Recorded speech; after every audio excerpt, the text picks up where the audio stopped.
9/11-এর আগে ইসলামের নামে মিডিয়া যে অপবাদ দিত সেটা হলো ইসলাম ধর্ম নারীদের কোনো অধিকার দেয় না। আপনারা জানেন যেসব মানুষ ইসলাম গ্রহণ করে, আমেরিকা আর ইউরোপের মানুষ সহ যেসব অমুসলিম ইসলাম গ্রহণ করে তাদের 2/3 নারী। যদি ইসলাম নারীদের অসম্মান করে তাহলে কেন এই আমেরিকান মহিলারা, কেন এই ইউরোপিয়ান মহিলারা ইসলাম গ্রহণ করছে? কেন? মিডিয়া বলছে ইসলাম নাকি নারীদের ছোট করে, তাহলে কেন এই আমেরিকান ইউরোপিয়ান মহিলারা ইসলাম গ্রহণ করছে? কারণ ইসলাম মানুষের বিভিন্ন সমস্যার সমাধান দিতে পারে, বিশেষ করে নারীদের জন্য। তারা ইসলামের নিরাপত্তা খুঁজে পায়। ইয়োহান রেডলির নাম শুনেছেন? তিনি গিয়েছিলেন আফগানিস্তানে স্পাইং করতে তালেবানদের উপরে, সেখানে ধরা পড়ে 7 দিন ছিলেন। যখন ফিরে এলেন তিনি তাদের উপর মুগ্ধ। এখানে সময় কম তাই বিস্তারিত বলছি না, অনেকে হয়তো জানেন। তিনি কোরআন পড়ার পর ইসলাম গ্রহণ করেছেন। লোকে প্রশ্ন করেছে তালেবানরা কেমন ব্যবহার করেছে। আমাকে তারা অতিথির মতোই আপ্যায়ন করেছে, তারা যথেষ্ট সম্মান করেছে। তিনি বলেন তার সাথে খুবই ভদ্র ব্যবহার করেছে, তার মনোভাব বদলে গেছে। এখন তিনি ইসলাম গ্রহণ করে হিজাব পালন করেন। একজন ব্রিটিশ রিপোর্টার সেখানে গিয়েছিলেন মুসলিমদের বিরুদ্ধে লেখার জন্য, তিনিও ইসলাম গ্রহণ করেছেন আলহামদুলিল্লাহ। আর 9/11-এর পরে যখনই আমি আমেরিকা অথবা ইউরোপে যাই, আগের চাইতে অনেক বেশি অমুসলিম আমার লেকচার শুনতে আসে। তারা আমেরিকান, তারা ইউরোপিয়ান, সবাই আসে। পবিত্র কোরআনে আছে, সূরা ইমরানের 54 নম্বর আয়াতে উল্লেখ করা হয়েছে যে মাকারু ওয়া মাকারুল্লাহু ওয়াল্লাহু খায়রুল মাকিরিন। আর তারা চক্রান্ত করেছিল, আল্লাহ কৌশল করেছিলেন, আল্লাহ সর্বশ্রেষ্ঠ কৌশলী। 9/11-এর পরে মাত্র 9 মাসের মধ্যে শুধুমাত্র আমেরিকায় 34,000 মানুষ ইসলাম গ্রহণ করেছে। ইয়োহান রেডলির কথা অনুযায়ী 9/11-এর 9-10 মাস পরে 20,000 ইউরোপিয়ান ইসলাম গ্রহণ করেছে। তারা যতই আক্রমণ করছে ইসলাম ততই উপরে উঠে যাচ্ছে। কিন্তু আমরা কিছু করছি না, আমাদের কারণে এসব হচ্ছে না, আমরা দায়িত্ব পালন করছি না। আল্লাহ প্রতিশ্রুতি দিয়েছেন কোরআনে, সব মিলিয়ে মোট 3টি আলাদা জায়গায়। সূরা সাফের 9 নম্বর আয়াতে উল্লেখ করা হয়েছে, সূরা তাওবা 33 নম্বর আয়াতে উল্লেখ করা হয়েছে, এবং পবিত্র কোরআনে সূরা ফাতার 28 নম্বর আয়াতে বলা হয়েছে ওয়াল্লাযী আরসালা রাসূলাহু বিল হুদা ওয়া দিনাল হক লিইয়ুযহিরাহু আলাদ-দীনি কুল্লি। আল্লাহ তার রাসূলকে পাঠিয়েছেন পথ নির্দেশক এবং সত্যের দিন সহ, যাতে করে এটা অন্য সমস্ত দিনের উপরে থাকে, অন্য সব দিন দর্শনের উপরে থাকে। ইসলাম অন্য সব ধর্মের উপরে অবস্থান করবে। এই শান্তির ধর্মটা, এই সত্যের ধর্মটা অন্য সব জীবন দর্শনের উপরে থাকবে। আর সাক্ষী হিসেবে আল্লাহ যথেষ্ট। এটা হয়তো অমুসলিমরা অপছন্দ করবে, এটা হয়তো মুসলিমরা অপছন্দ করবে, ইসলাম অন্য সব ধর্মের উপর অবস্থান করবে। ইসলাম প্রচারের জন্য আমাদের কোনো দরকার নেই আল্লাহর, আমাদেরকে আল্লাহর কোনো প্রয়োজন নেই। আল্লাহ নিজেই তার দিনকে সমুন্নত রাখবেন। তিনি আমাদের একটা সুযোগ দিয়েছেন আমাদের দায়িত্ব পালন করার আর তার কাছে পুরস্কার পাওয়ার। তিনি আমাদেরকে দাওয়া দেওয়ার একটা সুযোগ দিয়েছেন। এই সত্যের ধর্ম টিকে থাকবে, এই দ্বীনুল হক, এই সত্যের ধর্ম, এই শান্তির ধর্ম অবশ্যই টিকে থাকবে। একটা বেশ সুন্দর কথা বলেছিলেন অ্যাডাম পিয়ারসন। তিনি বলেছেন যারা ভয় পায় যে একদিন পারমাণবিক বোমা হয়তোবা আরবদের হাতে চলে যাবে, তারা এটা বুঝতে পারে না যে ইসলামের আসল বোমাটা অনেক আগে পৃথিবীতে পড়ে গেছে। বোমাটা পড়েছে যেদিন নবী মুহাম্মদ সাল্লাল্লাহু আলাইহি ওয়াসাল্লাম জন্ম নিয়েছিলেন। এবার দেখি মিডিয়া ইসলামের বিরুদ্ধে কি বলে। আমরা সব ধরনের মিডিয়াকে এক ঝলক দেখব। প্রথমে আসুন প্রিন্ট মিডিয়া দেখি। টাইম ম্যাগাজিনে একটা আর্টিকেল ছাপা হয়েছিল 1979 সালের 16 এপ্রিলের কথা। এটা লিখেছিল এক খ্রিস্টান। তিনি লিখেছেন যে ইসলাম ধর্মের বিরুদ্ধে গত 150 বছরে 60,000-এরও বেশি বই লেখা হয়েছে। 1800 সাল থেকে 1950 সালের মধ্যে ইসলামের বিরুদ্ধে 60,000-এরও বেশি বই লেখা হয়েছে। যদি হিসেব করেন গড়ে একটারও বেশি বই লেখা হয়েছে প্রতিদিন। প্রতিদিন একটারও বেশি বই লেখা হয়েছে ইসলামের বিরুদ্ধে, নবীজির বিরুদ্ধে। আর 9/11-এর পরে এই প্রবণতাটা আরো অনেক বেড়ে গেছে। ইসলামের বিরুদ্ধে এখন প্রতিদিন অনেক বই লেখা হচ্ছে। আর মুসলিমরা আমরা কি করছি? খ্রিস্টান মিশনারিরা তারা ধর্মকে ছড়াচ্ছে, তাদের দায়িত্ব পালন করছে, তারা ছাপাচ্ছে বিভিন্ন লিটারেচার আর সেগুলো বিলি করছে। আমাদের এখানেও একটা স্যাম্পল আছে, এই যে প্রশ্ন করেছিলাম এক আরব শেখকে প্লেনে যাওয়ার সময় যে এটা কি, তিনি বললেন আল্লাহ মোহাম্মদ। কিন্তু যদি একটু খেয়াল করে পড়েন এটা আল্লাহ মোহাম্মদ না, এটা হলো আসলে আল্লাহ মোহাব্বা, যার অর্থ ঈশ্বরী প্রেম। এটা আসলে বাইবেলের একটা উদ্ধৃতি, ফার্স্ট এপিস্টল অফ জন 4 নম্বর অধ্যায়ের 16 অনুচ্ছেদ। ঈশ্বরী প্রেম, তারপর বলা হয়েছে যে প্রেম নিয়ে বসবাস করে সে ঈশ্বরের সাথে থাকে, ঈশ্বর তার ভেতরে থাকেন। বাইবেলের একটা অনুচ্ছেদ। এটা যদি মুসলিমদের দেই, বেশিরভাগ মুসলিম কি করবে? চুমু দিয়ে পকেটে রেখে দেবে। যখনই তারা আরবি দেখে, আল্লাহর কালাম পকেটে চলে যায়। ইন্ডিয়া, পাকিস্তান বা অন্যান্য অনারব দেশের মুসলিমরা যদি আরবিতে লেখা কিছু দেখে, তখন সেটাকে চুমু খেয়ে পকেটে রেখে দেয়, যেন সেটা আল্লাহর কালাম, আসলে ঘরের ভিতরে সাপ। এমন অনেক পোস্টার আছে, এখানে সবগুলোর ব্যাপারে বলছি না। যখন তারা পড়ে ও রাব্বানা, যখন রাব্বানা শব্দটা দেখলেন তারপরে থাকবে আতিনা ফিদ দুনিয়া হাসানাতাও, আমরা অভ্যস্ত। এটা কিন্তু রাব্বানা নয়, এটা আব্বানা, এটা পিতা যিনি স্বর্গে থাকেন, তার রাজ্য পৃথিবীতে প্রতিষ্ঠিত হবে। এটা বাইবেলের একটা অনুচ্ছেদ।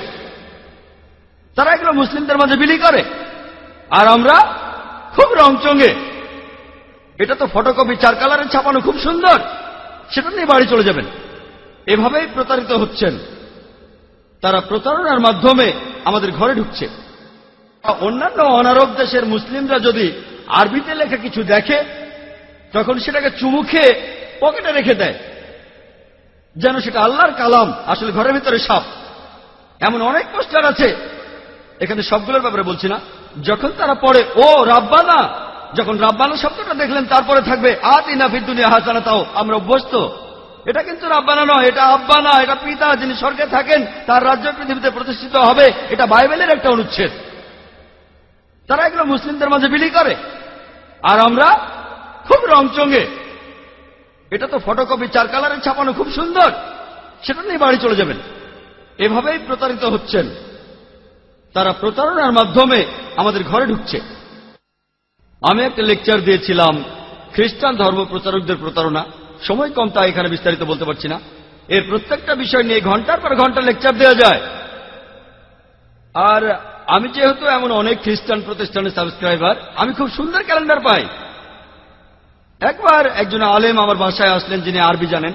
বললাম ক্যালেন্ডারটা কেমন? ও খুব সুন্দর ক্যালেন্ডার, আমি কি বাসায় নিয়ে যেতে পারি? বললাম নিয়ে যান। তিনি সেটাকে কয়েক সপ্তাহ রাখলেন। একদিন তাকে বললাম ক্যালেন্ডারটা আপনার কাছে কেমন লেগেছে? খুবই সুন্দর জাকির ভাই। আমি বললাম ওটা নিয়ে আসেন। সে বললো কেন? আমি বললাম ওটা নিয়ে আসেন, এবার ভালো করে পড়ে দেখেন। তখন তিনি বুঝলেন যে বাইবেলের কথা আরবিতে লেখা। খ্রিস্টানরা এখন বাইবেল লিখছে অন্যান্য ধর্মের সাথে সাদৃশ্য রেখে, আর বাইবেল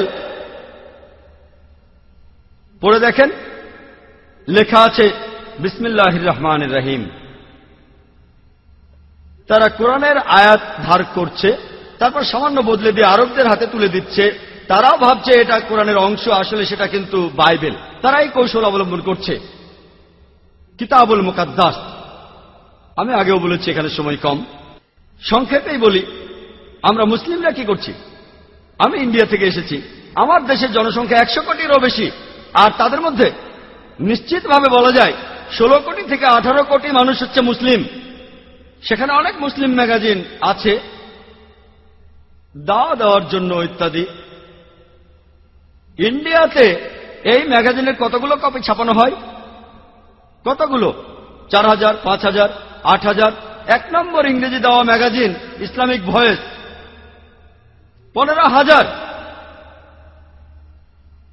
আমি কয়েক বছর আগে আমেরিকায় গিয়েছিলাম, এবারের আগে আরেকবার গিয়েছিলাম। একটা সার্ভে করেছিলাম। সবচেয়ে বেশি যে ম্যাগাজিনটা চলে, দাওয়া ম্যাগাজিন বের করে ইসমা, দ্য মেসেজ, 50,000। আপনারা জানেন খ্রিস্টান ধর্মে ছোট একটা কাল্ট আছে, এদের নাম জেহোভাস উইটনেসেস। আলাদা, এরা মূলধারার খ্রিস্টান না। তারা একটা ম্যাগাজিন ছাপায় যেটার নাম হলো ওয়াচ টাওয়ার। কত কপি ছাপানো হয় জানেন? মাসে কত কপি ছাপানো হয় আপনারা কি কেউ বলতে পারবেন? আমাদের পত্রিকা আমেরিকায় খুব বেশি হলে 50,000। তারা কতগুলো কপি ছাপায় কেউ বলতে পারবেন? কোনো পয়সা দিতে হবে না। কেউ বলবেন? কত? 10 লক্ষ। হ্যাঁ, 10 লক্ষ। 10 লক্ষ, ডাইরেক্ট 10 লক্ষ। আর কেউ বলবেন? 50,000। 50,000। 5 লক্ষ। 5 লক্ষ। 50 লক্ষ। 50 লক্ষ। 50 লক্ষ। 1 লক্ষ। 1 লক্ষ। 1 লক্ষ। আমি বলি কত কপি? 2,08,30,000 কপি। আমরা এতগুলো ছাপাতেও পারি না, কল্পনাও করতে পারি না। ছাপানো তো দূরের কথা, কল্পনাও করতে পারি না। খ্রিস্টানদের মধ্যে খুব ছোট্ট একটা সম্প্রদায় যাদের নাম জেহোভাস উইটনেসেস, তারা 2টো ম্যাগাজিন ছাপায়। তার একটা হলো ওয়াচ টাওয়ার, সেটা তারা ছাপায় মাসে 2 বার। মাসে 1 বার না, প্রতি মাসে 2 বার। প্রতিবার তারা 2,08,30,000 কপি ছাপায়। 2 কোটির বেশি ছাপানো হয় 130টি ভাষায়। ম্যাগাজিনটা ছাপানো হয় প্রত্যেক মাসে 2 বার করে। প্রত্যেকবার 2,08,30,000 কপি, মানে প্রত্যেক মাসে 4 কোটিরও বেশি ম্যাগাজিন ছাপানো হয়। ছাপা হয় 130টি ভাষায়। তাদের আরেকটা ম্যাগাজিন, সেটা অ্যাওয়েক, 1,60,00,000 কপি, মাসে 2 বার। তার মানে 3 কোটিরও বেশি, 4 কালারে ছাপা। তারা এগুলো ফ্রি দেয়। মুসলিমরা ছাপানো তো দূরের কথা, কল্পনাও করতে পারি না। কল্পনার জন্য কোনো টাকা পয়সা খরচ হতো না। একজন বলেছেন 50 লক্ষ। তারা প্রতি মাসে 4 কোটি ম্যাগাজিন ছাপায়। কল্পনাও করতে পারি না। সেগুলো ফ্রি দেয়। কোন কোন জায়গায় সামান্য মূল্য নেই, যেমন ইন্ডিয়ায় 2 রুপি, 16 হালালা। 16 হালালা আবার কি? তারা সবাইকে সবসময় এই ম্যাগাজিনগুলো ফ্রি দিয়ে দেয়। ওয়াচ টাওয়ার বের হয় 130টি ভাষায়, আর অ্যাওয়েক 80টি ভাষায়। এভাবেই তারা ধর্ম প্রচার করে। আর লেকচার দেওয়ার মাধ্যমেও ধর্ম প্রচার করা যায়। আমরা ইসলামিক রিসার্চ ফাউন্ডেশনের মাধ্যমে লেকচারের ব্যবস্থা করি বোম্বেতে। বোম্বেতে একটা লেকচার দিয়েছিলাম আহজাদ ময়দানে। আর এই অনুষ্ঠানটা বেশ ভালো হয়েছিল তুলনামূলকভাবে। বোম্বেতে অনেক মানুষ থাকে, তবে বোম্বেতে মানুষ জড়ো করাটা খুব কঠিন। যদি 200 লোক জড়ো করতে পারেন ইংরেজিতে ইসলামিক লেকচারের জন্য, তাহলে আমি দারুণ সফল। তার মানে আপনি দারুণ কাজ করেছেন, কারণ বোম্বে খুব ব্যস্ত শহর, মানুষজনের হাতে অত সময় নেই। সেই লেকচারে প্রেস বলেছিল 2 লক্ষ মানুষ এসেছিল, তবে আমরা জানি 20,000 মানুষ এসেছিল। প্রেস একটু বাড়িয়ে বলে আমরা আয়োজন করেছিলাম জানি। আমার লেকচারের বিষয় ছিল হিন্দুইজম আর ইসলামের মধ্যে সাদৃশ্য। 20,000 লোক এসেছিল। অনুষ্ঠানটা ভালোভাবে হয়েছিল। জিমি জিপসা আনা হয়েছিল, বড়টা, ছোটটা না। 9টা ক্যামেরা ছিল। বেশ প্রফেশনাল ভাবে করেছিলাম।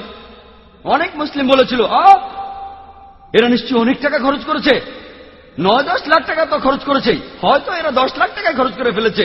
আনুমানিক এরা কমপক্ষে 10 লাখ টাকা খরচ করেছে, অর্থাৎ প্রায় 80,000 দিরহাম। কমপক্ষে আমরা হয়তো $20,000 খরচ করে ফেলেছি। তারা বুঝতে পারেনি কত খরচ করেছি। আমাদের খরচ হচ্ছে 28 থেকে 30 লাখ টাকার বেশি না। লোকে যা ভেবেছে তার 3 গুণ খরচ হয়েছে। আমরা $60,000 খরচ করেছি, প্রায় 2.5 লক্ষ দিরহাম। এ কথা কেন বলছি জানেন? আমার লেকচারের মাত্র 2 সপ্তাহ পরেই বেনি হিন, আপনারা বেনি হিনের নাম শুনেছেন কেউ? একজন আমেরিকান খ্রিস্টান বক্তা, আমেরিকান ধর্মপ্রচারক।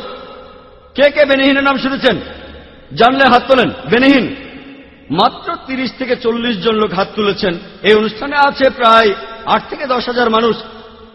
8,000-এরও বেশি মানুষ আছে। আমি মাত্র 20-30 জনের হাত দেখছি যারা বেনি হিনের নাম শুনেছেন। কেউ চেনেন না। আসলে খুবই জনপ্রিয়। এমনকি আমিও বেনি হিনকে চিনতাম না তিনি বোম্বেতে আসার আগে। আমার লেকচারে 2 সপ্তাহ পরে তিনি আসলেন। তিনি 3টা লেকচার দিয়েছেন, শুক্র, শনি আর রবিবার, 3 ঘন্টা করে। 3 ঘন্টার লেকচার, শুক্রবার, শনিবার, রবিবার। কত খরচ হয়েছিল জানেন? লোকে বলে যে জাকির ভাই উনি তো $20,000 খরচ করেছেন। আসলে আমরা $60,000 খরচ করেছিলাম। এটা জানতে পারলে হয়তো লোকজন অবাক হবেন। আনুমানিক হিসাব। বেনি হিন কত খরচ করেছিলেন জানেন? কত? এবারে সবাই চুপ। খরচ করেছেন $50 লক্ষ। মাত্র 9 ঘন্টার জন্য বোম্বেতে খরচ করেছেন $50 লক্ষ। তাদের বাজেট দেখেছেন? $50 লক্ষ। প্রেস বলেছিল 20 লাখেরও বেশি লোক হয়েছিল, তবে আসলে 1 লাখেরও কম লোক হয়েছিল। তারপরেও বোম্বে শহরে 1 লাখ মানুষ জড়ো করা কঠিন, যাদের অর্ধেকের বেশি মানুষ খ্রিস্টান না। আমিও সেখানে গিয়েছিলাম, সেখানেও জিমিজিপস ছিল। তারা সেগুলো এনেছিল একেবারে আমেরিকা থেকে। 9টা আমেরিকার লোকজন 1 মাস আগে থেকেই বোম্বে শহরে তারা এসেছিল। 1 মাস ধরে 5 স্টার হোটেলে ছিল, সেটা আমেরিকান। 3 দিন আগে লোকজন আসলো সিস্টেম চেক করার জন্য। 32টা স্ক্রিন ছিল, এইরকম স্ক্রিন 32টা ছিল। আমাদের এখানে 500 ভলান্টিয়ার, আমরাও খুশি। 500 ভলান্টিয়ার, তাদের ছিল 7000 ভলান্টিয়ার। খ্রিস্টানরা ইন্ডিয়ায় 3%ও না। ইন্ডিয়ার মানুষের মধ্যে তাদের সংখ্যা 3%ও না। $50 লক্ষ, তার মানে প্রায় 20 কোটি রুপি। তারা 20 কোটিরও বেশি রুপি খরচ করেছে। চিন্তা করেন, তারা প্লেনে করে এসেছে মাত্র একটা অনুষ্ঠানের জন্য। 3 ঘন্টা করে 3টি লেকচার, তারপরে সবাই চলে গেল। আপনারা যদি এইসব খ্রিস্টান প্রতিষ্ঠানগুলোর বাজেট সম্পর্কে জানেন, গড়ে এক একটার বাজেট প্রতিদিন $10 লক্ষ উপরে। জিমি সোয়াগার্ট একবার আহমেদিদাদের সাথে বিতর্ক করেছিলেন। জিমি সোয়াগার্ট ধর্মপ্রচারের জন্য প্রতি বছর $40 কোটি বেশি খরচ করত। তার মানে প্রতিদিন $10 লক্ষ বেশি। আমরা কিছুই না। আমি এমন কোন ইসলামিক দাওয়া প্রতিষ্ঠানের নাম জানি না যেখানে অন্তত এর 10% বাজেটও আছে। এমন দাওয়া প্রতিষ্ঠান নেই। আমি অনেক দেশেই ঘুরে বেড়াই। খ্রিস্টানদের মধ্যে প্রফেশনালিজম আছে। এই খ্রিস্টান মিশনারিরা সবাই ট্রেনিং নিয়েছে, তারা লেকচার দেওয়ার ট্রেনিং পেয়েছে। এমন ইসলামিক দাওয়া প্রতিষ্ঠান কমই আছে যারা লেকচারের উপর ট্রেনিং দেয়।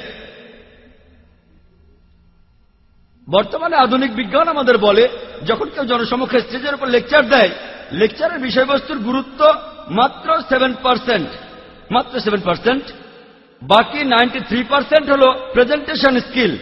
তিনি কেমন করে কথা বলবেন, দর্শকদেরকে কিভাবে তাকাবেন, অঙ্গভঙ্গি।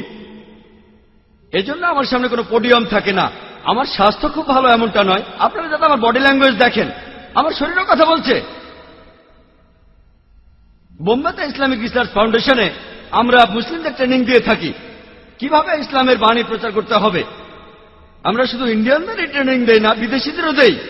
এখানে আমেরিকানরাও ট্রেনিং নিয়েছে, ব্রিটিশরাও নিয়েছে, সিঙ্গাপুর থেকে এসেছে, আরব আমিরাত, মালয়েশিয়া, সৌদি আরব, ইউনিভার্সিটি থেকে পাশ করা সব বিশেষজ্ঞ। তাদের ট্রেনিং দিয়েছি। তাদেরকে আমরা ট্রেনিং দিয়েছি যে কিভাবে ইসলামের বাণী প্রচার করবেন। এমন কতগুলো মুসলিম প্রতিষ্ঠান আছে। চিন্তা করেন, একজন দায়ী কিভাবে তার অস্ত্রশস্ত্র ছাড়া যুদ্ধক্ষেত্রে যায়। যদি মাইক্রোফোন সিস্টেম ভালো না হয়, কিভাবে লড়াই করব? এটাই তো আমার অস্ত্র। কিন্তু বিভিন্ন ইসলামিক প্রতিষ্ঠান যখন আমাকে আমন্ত্রণ করে, তারা আমাকে 5 স্টার হোটেলে রাখে, কিন্তু সাউন্ড সিস্টেম যাচ্ছে তাই। যখন কেউ আমাকে আমন্ত্রণ জানায়, আমি তাদের বলি সাউন্ড সিস্টেম ভালো হতে হবে। আমি না হয় মেঝেতে সবার সমস্যা নেই, কোনো 5 স্টার হোটেলের দরকার নেই। আমি একজন দায়ী, আমি মেঝেতেও ঘুমাতে পারবো। তবে আমাকে ভালো সাউন্ড সিস্টেম দেন, খরচ তো বেশি না। তবে ভালো একটা প্রফেশনাল সাউন্ড সিস্টেম দেন, এখানে তো খরচ বেশি না, আসলেই কম। 5 স্টার হোটেলের খরচের চাইতে অনেক কম। তারা আমাকে 5 স্টার হোটেলে রাখে, কিন্তু একটা ভালো সাউন্ড সিস্টেমের গুরুত্ব বোঝে না। মুসলিমদের যেটা করা উচিত, মিডিয়ার ক্ষেত্রে আমাদের ট্রেনিং নেওয়া প্রয়োজন। এখানে স্পেশালিটি অর্জন করতে হবে। লেকচার দেয় এক ধরনের স্পেশালিটি, প্রিন্ট মিডিয়া আরেক ধরনের স্পেশালিটি, অডিও মিডিয়া আরেক ধরনের স্পেশালিটি, ভিডিও মিডিয়ায় আরেক ধরনের স্পেশালিটি। আমাদের স্পেশালাইজড হতে হবে। এখনকার দিনে আমাদের রেডিও স্টেশন আছে। কতজন মুসলিম তাদের দায়িত্ব পালন করছে? কতজন? এখন কম্পিউটার আছে, ইন্টারনেট আছে। ইন্টারনেটের প্রথম দিকে ইসলামের পক্ষে যত কথা ছিল, তার চেয়ে বেশি ছিল ইসলামের বিপক্ষে। এখন আলহামদুলিল্লাহ মুসলিমরাও ইন্টারনেটে তাদের মতামত জানাচ্ছে। তবে খ্রিস্টানরা অনেক এগিয়ে আছে। যখনই মুসলিমরা কোনো মন্তব্য করে, তারাও পাল্টা মন্তব্য জানায়। ইন্টারনেটে কিছু সাইট আছে, আমি সেগুলোর নাম বলে জনপ্রিয় করতে চাই না। কিছু সাইট দেখে মনে করবেন সেটা ইসলামিক সাইট। সে সাইটে ঢুকে দেখবেন সেখানেও ঘরের ভিতর সাপ। তারা যে ম্যাগাজিনগুলো ছাপায়, ইন্ডিয়ায় একটা প্রতিষ্ঠানের নাম Darul Nijat, home of salvation, আরবি নাম। এই প্রতিষ্ঠানের প্রেসিডেন্টকে সুলতান, সুলতানকে Pope John Paul. Nidaye Ummid, call for hope. এটা খ্রিস্টান প্রতিষ্ঠান, এইসব নাম দেখে ভুলবেন না। এই সাইটগুলোর নাম আর আমি বলতে চাই না, কারণ তাহলে আপনারা সেখানে ঢুকবেন, তারপর ভুল জিনিসগুলো শিখবেন। তারা সেখানে এমন সব কথা লেখে যে সাধারণ মুসলিম তারাও ইসলামকে ভুল বুঝতে পারে। তারা পবিত্র কোরআনের কিছু আয়াত বেছে নিয়ে সমালোচনা করে। এখন আপনাদের বলছি যে এই মিডিয়া একই সাথে খুব ভালো আবার খারাপও। এটা পজিটিভ আবার একই সাথে নেগেটিভ। যেমন একটা ছুরি, এটা দিয়ে ভালো কাজ করা যায় আবার খারাপ কাজও করা যায়। ছুরি দিয়ে শাকসবজি আর রুটি কাটলে সেটা ভালো, কিন্তু ডাকাতি করলে সেটা খারাপ। একইভাবে মিডিয়ার কিছু সুবিধা আছে, অসুবিধাও আছে। মিডিয়ার পজিটিভ দিক আছে, নেগেটিভ দিকও আছে। এখানে ভালো জিনিস আছে, খারাপ জিনিসও আছে। আমরা এখন বর্তমানের বিজ্ঞান আর প্রযুক্তিকে ব্যবহার করে টেবিলটাকে উল্টে দেব, মিডিয়াকে ব্যবহার করব ভালো কাজের জন্য। বর্তমানে বেশিরভাগ মিডিয়াকে যেসব কাজের জন্য ব্যবহার করা হয় সেগুলো আসলে ভালো না। এ কারণে বেশিরভাগ উলেমা আর শিউখ তারা বলেন মিডিয়া থেকে সবাই দূরে থাকুন। আমিও একমত, আমি তাদের বিপক্ষে নই, পক্ষে। কারণ এই স্যাটেলাইট চ্যানেলগুলোর মাধ্যমে আপনার ঘরে যা ঢুকছে তার বেশিরভাগই আপনাকে ইসলাম থেকে দূরে সরিয়ে দেবে, ইসলামের কাছে নিয়ে আসবে না। আর এই পরিসংখ্যান আমাদের বলে যে 1 নম্বর মিডিয়া বর্তমানে হল television media, television satellite media. পরিসংখ্যান আমাদের বলে এখন পৃথিবীতে 20,000-এরও বেশি টিভি স্টেশন আছে। আর এদের দর্শক এই পৃথিবীর 500 কোটি মানুষ। এই পৃথিবীর মোট জনসংখ্যার 80% টেলিভিশন মিডিয়ার আওতার ভেতরে। পরিসংখ্যানটাই বলছে আপনাদের বেশিরভাগই এই টেলিভিশন মিডিয়ার আওতার মধ্যে আছেন। পুরো পৃথিবীর 80% মানুষ টেলিভিশন মিডিয়ার আওতার মধ্যে আছেন। 500 কোটি মানুষ। এই মিডিয়ার পেছনে ইনভেস্টমেন্ট কত জানেন? $40,000 কোটি। লোকজন এই টেলিভিশন মিডিয়াতে ইনভেস্ট করেছে $400 বিলিয়ন, আর তারা 2 হাতে টাকা কামাচ্ছে। এর বেশিরভাগই 98%-এরও বেশি, 99%-এরও বেশি হচ্ছে হারাম। অশ্লীলতা আর ভুল তথ্য দিয়ে সত্য থেকে দূরে নিয়ে যাচ্ছে 99%-এরও বেশি। আমাদের এখন এই মিডিয়াকে ব্যবহার করে টেবিলটা উল্টে দিতে হবে। একবার ভাবেন, $40,000 কোটি ইনভেস্টমেন্ট শুধুমাত্র টিভি মিডিয়াতে। খ্রিস্টানদের 50টা চ্যানেল আছে, 100টা চ্যানেল আছে, আর 2 হাজার টাকা কামাচ্ছে। শুধু আমেরিকাতে এই মোট টেলিভিশন স্টেশনের সংখ্যা 1,673টা আছে। এর মধ্যে 83টা চ্যানেল হল ধর্মীয় চ্যানেল। চ্যানেলগুলোর বেশিরভাগ, প্রায় সবগুলোই খ্রিস্টান চ্যানেল, বেশিরভাগই। পুরো পৃথিবীতে শয়ে শয়ে খ্রিস্টান চ্যানেল আছে, কয়েকশো হিন্দু চ্যানেল আছে, জৈন চ্যানেল আছে। মুসলিম চ্যানেল কয়টা আছে? কয়টা? ইন্ডিয়াতে অনেক চ্যানেল আছে, হিন্দু চ্যানেল আছে। এই ইন্ডিয়াতে খ্রিস্টান চ্যানেল আছে একেবারে সেই এলাকার ভাষায়। ইংরেজিতে অনেক খ্রিস্টান চ্যানেল আছে। আর এখানে দক্ষিণ ইন্ডিয়ার নিজস্ব ভাষার চ্যানেল, যেটা দর্শক অল্প কিছু মানুষ, স্পেশালাইজড টার্গেট। পৃথিবীতে কয়েকশো খ্রিস্টান চ্যানেল আছে। 1 নম্বর হল গড টিভি। কারা গড টিভির নাম শুনেছেন? হাত ওঠান। মাশাআল্লাহ, দেখা যাচ্ছে অনেকেই গড টিভির নাম শুনেছেন। গড টিভির সম্প্রচার শুরু হয় প্রায় 10 বছর আগে, 1995 সালে। প্রতিষ্ঠাতা একজন ব্রিটিশ, কিন্তু সম্প্রচারিত হয় ইসরায়েল থেকে। বর্তমানে এই গড টিভি 15টা স্যাটেলাইট থেকে সম্প্রচারিত হয়। পৃথিবীর 200টারও বেশি দেশে তাদের সম্প্রচারের আওতার মধ্যে আছে 27,50,00,000 মানুষ, 27,50,00,000 দর্শক তাদের আওতার মধ্যে। 200টা দেশে তারা মোট 15টা স্যাটেলাইট ভাড়া করেছে। গড চ্যানেল একটাই, তবে এশিয়ার জন্য একরকম, ইউরোপের জন্য আরেক রকম, আমেরিকাতে আরেক রকম, ইন্ডিয়ার জন্য আরেক রকম স্পেশালাইজেশন। যেমন ধরুন বিবিসি ওয়ার্ল্ড একরকম, বিবিসি এশিয়া আরেক রকম, বিবিসি ইউরোপ আলাদা। কেন? 90% ক্ষেত্রে অনুষ্ঠানগুলো একই। তারা এখানে আসলে প্রাইম টাইমের সুযোগটাও নিতে চায়। ইংল্যান্ডের প্রাইম টাইম আর আরব আমিরাতের প্রাইম টাইম এক নয়, বোম্বের প্রাইম টাইমটাও আলাদা। এভাবে প্রাইম টাইম অনুযায়ী এক এক দেশে এক এক সময় অনুষ্ঠান প্রচার করে থাকে। এই জন্য অন্যান্য স্যাটেলাইট ভাড়া করে। আর এই গড টিভি হল খুবই জনপ্রিয় খ্রিস্টান মিশনারি চ্যানেলগুলোর মধ্যে একটা। এরকম আরো কয়েকশো খ্রিস্টান চ্যানেল আছে। এরকম মুসলিম চ্যানেল কটা আছে? আমি জানি অনেক মুসলিমই বিভিন্ন বিনোদনমূলক চ্যানেলের মালিক, অনেক 5টা 10টা 20টা এরকম। আমি নাম বলছি না, আপনারা হয়তো জানেন। এরকম অনেক চ্যানেল আছে। কতগুলো ইসলামিক চ্যানেল আছে? দাওয়ার জন্য কতগুলো আছে চ্যানেল? প্রথম যে চ্যানেলটা সম্প্রচার শুরু করে সেটা কাদিয়ানীদের MTVA, মুসলিম টিভি আহমদিয়া। তারা মুসলিম না, মুসলিম টিভি আহমদিয়া। আর এটা এখন দুবাইতেও আছে, মুসলিম টিভি আহমদিয়া। সাধারণ মানুষ চ্যানেলটা দেখে ভাববে এটা মুসলিম চ্যানেল, আর নামটা মুসলিম, কিন্তু তারা আসলে প্রথাসিদ্ধ মুসলিম না।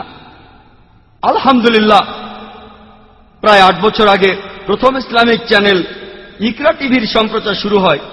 তবে এই চ্যানেলটা আরবি ভাষায়, তারপর মাজাদ টিভি, তারপর ফজর টিভি। তবে এই সবগুলো চ্যানেলই সম্প্রচারিত হয় আরবি ভাষায়, পুরো পৃথিবীর মুসলিম উম্মার উদ্দেশ্যে। তাদের টার্গেট মার্কেট হল মধ্যপ্রাচ্য। এই চ্যানেলগুলো ইসলামিক চ্যানেল, তবে দাওয়া চ্যানেল নয়। তারা অমুসলিমদের কাছে ইসলাম প্রচার করছে না, বরং মুসলিমদের জন্য অনুষ্ঠান প্রচার করছে। আরো কিছু চ্যানেল আছে যেগুলো রিজিওনাল, শুধু ইউরোপের জন্য। এরকম বেশ কিছু মুসলিম চ্যানেল এখন আছে। এখন আমাদের প্রয়োজন দিন রাত 24 ঘন্টার একটা দাওয়া চ্যানেল, যেটা ইসলাম প্রচার করবে আর বিভিন্ন ভুল ধারণা দূর করবে, যে ভুলগুলো মিডিয়া ইসলামের বিরুদ্ধে ছড়াচ্ছে। আমি এখানে এসেছিলাম কয়েক বছর আগে, সেবারও এসেছিলাম হলিকরণ অ্যাওয়ার্ডের আমন্ত্রণে। আর তখন হেডলাইনে এসেছিল এখানকার পেপারে, Khaleej Times, doctor Zakir Naik Islamic TV চালু করার কথা বলেছেন। তখন লেকচার দিয়েছিলাম আলবুমে, টপিক আলাদা ছিল, কিন্তু প্রশ্নোত্তর পর্বে বলেছিলাম মুসলিমদের জন্য এখন প্রয়োজন একটা ফুল টাইম স্যাটেলাইট দাওয়া চ্যানেল ইংরেজি ভাষায়। এটাই আন্তর্জাতিক ভাষা। ইসলামিক নিউজ পেপার আছে, সেটা ছাপা হয় উর্দু ভাষায়। কারা এটা পড়ে? শুধু ইন্ডিয়ার মুসলিমরা বা পাকিস্তানের। আরবি ভাষায় নিউজ পেপার আছে, তবে সেগুলো পড়ে শুধু আরবরা। আমি এমন বলছি না যেটা ভুল, তবে আমাদের এখন প্রয়োজন দাওয়ার জন্য নিউজ পেপার, দাওয়ার জন্য টিভি চ্যানেল। আলহামদুলিল্লাহ সুম্মা আলহামদুলিল্লাহ, আমরা সবাই এ দর্শনে বিশ্বাস করি। সামনে যত কাজই থাকুক, অপেক্ষা করবেন না কাজ যদি খুব বেশি হয়। আমরা খুব ছোট্ট একটা প্রতিষ্ঠান, কাজ যদি বেশি হয়, আল্লাহ আপনাকে যা দিয়েছেন সেটা দিয়েই শুরু করুন। যদি মাত্র 1000 রিয়াল থাকে, 1000 দিরহাম থাকে, সেটা দিয়েই শুরু করুন। ইনশাআল্লাহ আপনি সফল হবেন। আর 8 বছর আগে মুসলিমরা স্যাটেলাইট চ্যানেলের মাধ্যমে সম্প্রচার শুরু করেছেন। আর আলহামদুলিল্লাহ সুম্মা আলহামদুলিল্লাহ, আমরাও চেষ্টা করছি প্রত্যেক দিন আধ ঘন্টা থেকে 2 ঘন্টার অনুষ্ঠান 6টা ইন্টারন্যাশনাল স্যাটেলাইট চ্যানেলে প্রচার করতে। 6টা প্রত্যেক দিন। অনুষ্ঠানগুলো শুধু মুসলিমদের জন্য না, যেমন Iqra TV, Q TV, ARY digital ইসলাম চ্যানেল। আমরা অমুসলিমদের জন্যও করি। সিনেমার গানের চ্যানেল ইটিসি, 24 ঘন্টা সিনেমার গান হারাম, অন্তত আধা ঘন্টা তো হালাল হচ্ছে। তারা দেখছে জোকার মতো একজন লোক, তারা জোকার মতো একজন লোককে দেখছে, আর সেই জোকার মতো লোকের গায়ে কোট, মাথায় টুপি, মুখে দাড়ি, গলায় টাই। আর অন্য একজন তাকে প্রশ্ন করছে যে ইসলামে কেন একজন পুরুষকে একাধিক বিয়ের অনুমতি দেয়? আবে মজা আয়েগা, খুব মজা হবে। তারপর প্রশ্নটার উত্তর শোনে আর অনেকে মেনে নেয়। তাই আমরা যেটা করি, আমরা অনুষ্ঠানগুলো ফ্রি দিয়ে দেই, টাকার দরকার নেই। কারণ আমরা যদি বলি এই অনুষ্ঠানগুলো তৈরি করতে কয়েক হাজার ডলার খরচ হয়েছে, এগুলোর জন্য চার্জ করলে তারা হয়তো মাত্র একটা অনুষ্ঠান দেখবে, তাই এগুলো ফ্রি দিয়েছি। আর মাশাআল্লাহ অনেক চ্যানেলই প্রতিদিন দেখায়, কারণ এগুলো ফ্রি দিচ্ছি। আমরা আখিরাতের জন্য পুরস্কার পাবো ইনশাআল্লাহ। আমি কয়েক বছর আগে আলবুমে বলেছিলাম যে আমাদের ইসলামিক চ্যানেল প্রয়োজন, একটা দাওয়া চ্যানেল। আলহামদুলিল্লাহ সুম্মা আলহামদুলিল্লাহ, আপনারাও শুনে খুশি হবেন যে ইনশাআল্লাহ আগামী 2-3 সপ্তাহের মধ্যে আমরা শুরু করতে যাচ্ছি একটা ইসলামিক দাওয়া চ্যানেল। চ্যানেলটার নাম হবে পিস টিভি।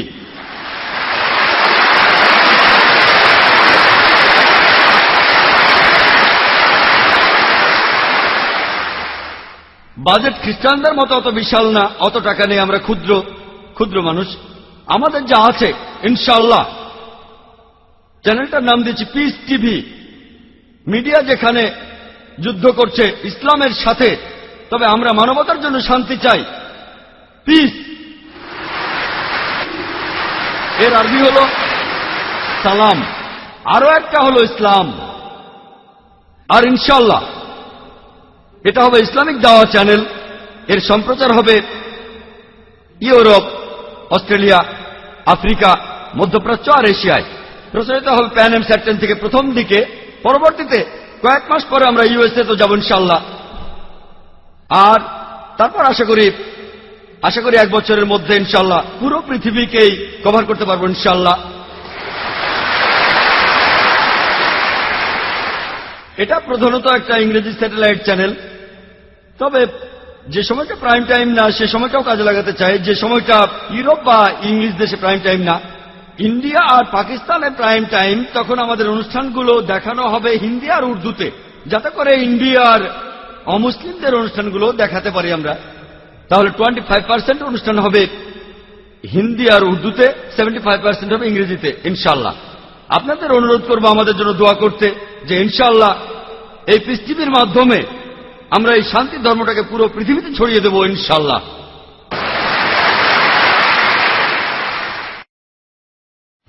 মুসলিমদের এটা জানতে হবে যে কিভাবে টেবিলটা উল্টে দেয়া যায়।